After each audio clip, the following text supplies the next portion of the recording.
네. 이 밖에 또 다른 사례가 많이 있을 것 같아요. 네.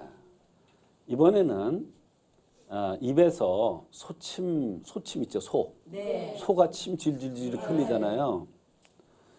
입에서 소침 같은 게 질질질질 나온 데는 60대 할머니가 내원하셨습니다. 저런. 이걸 어떻게 치료해요? 여기서 소침 같은 게 질질질 나온대. 그래서 수건을 들고 항상 닦는데 이 소침이 그냥 맑은 침이 아니라 끈적끈적하게 이런 게 나온다는 겁니다. 거미줄 같기도 하고. 그래서 이렇게 닦는 것뿐만 아니라 걷어내야 된다고 그랬어요. 끈적끈적하니까. 아, 너무너무나 불편하고 이상해서 이런저런 검사를 다 해봤겠죠. 네. 그런데 아무런 원인도 나오지 않고 원인도 모르지만 치료법도 없었던 겁니다. 그런데 이분한테는 생긴 모습을 보고 또 나이를 보아서 천보탕이라는 말하자면 전신 건강을 좋게 해주는 그런 보약을 투여했는데 침 흐르는 현상이 사라졌다고 며느리가 이번에는 며느리가 시어머니 약을 다시 지어달라고 내원해서 너무나 감사하다고 집안에서 옳고 뒤집혔죠. 어머니가 배란간에 소침 같은 게 질질 나오니까. 근데 검사에도 안 나오고 치료도 안 되니까. 근데 그게 한약을 쓰고 낫단 말이에요. 참, 그러니까 너무 감사하다는 인사를 한 것입니다.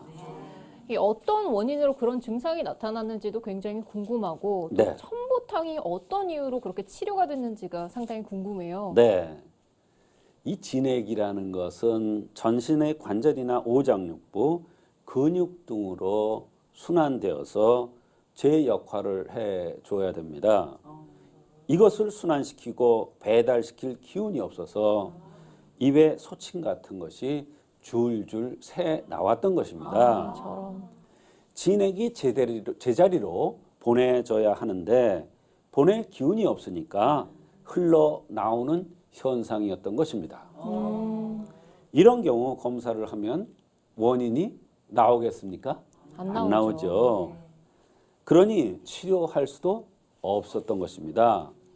노인의 보약을 통해서 노인이라는 관점에서 이 사람은 허약해져서 제 기능을 하지 못하는 것이구나. 이런 관점에서 보약을 써서 진액을 순환시키니까 자연스럽게 치료했던 것이고 바로 천보탕이라는 것이 그렇게 음양기혈을 돋궈서 전신을 보강해주는 노인의 보약입니다. 그렇다면 이런 비슷한 경우가 또 있을까요? 또 있습니다. 사람들 보면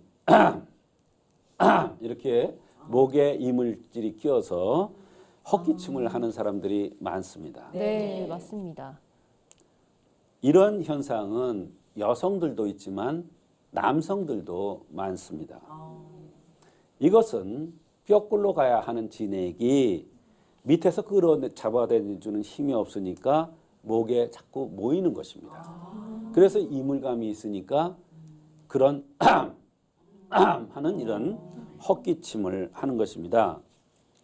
이것은 사실은 진해제, 거담제 이런 가래를 없애는 이런 약을 써서는 절대로 안 돼요. 이것은 뼈골로 다시 진액을 보내주는 그러한 치료를 해줘야 됩니다.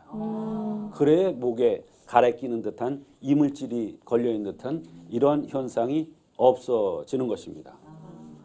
이럴 경우에 방법은 바로 밑에 뿌리를 든든하게 해주는 그것을 한약에서는 간과 콩팥을 도와준다고 그러는데 감이 육미환이라는 보약을 투여하면 목에 이물감이 없어지면서 잔기침, 헛기침이 없어집니다. 이런 현상은 남성들에게 많고 특히 나이 드신 기운 없는 어르신들한테 많이 나타나기도 합니다. 간혹 보면 어린애들이 허약하게 태어났을 때 어린애한테도 나타납니다. 입에서 소침이 나오던 어르신에게 음양기혈을 돋구는 천보탕을 투여하니 힘이 생겨서 전신으로 진액을 보내주니까 소침이 나오지 않았었죠? 마찬가지입니다. 이런 사람들한테 침이 나오지 않는 이런저런 약을 썼다면 아마 전혀 효과가 없었을 것입니다. 나이가 들면서 기력이나 이 진액이 쇠해지면은 여러 가지 질병의 원인이 되는 거군요. 그렇습니다. 노인들이 기침이 나기 시작하면 오랫동안 치료가 안 되는 것이 보통입니다. 보통 이런 경우에 몸을 보호해주는 보약을 투여하면 잘 치료가 됩니다.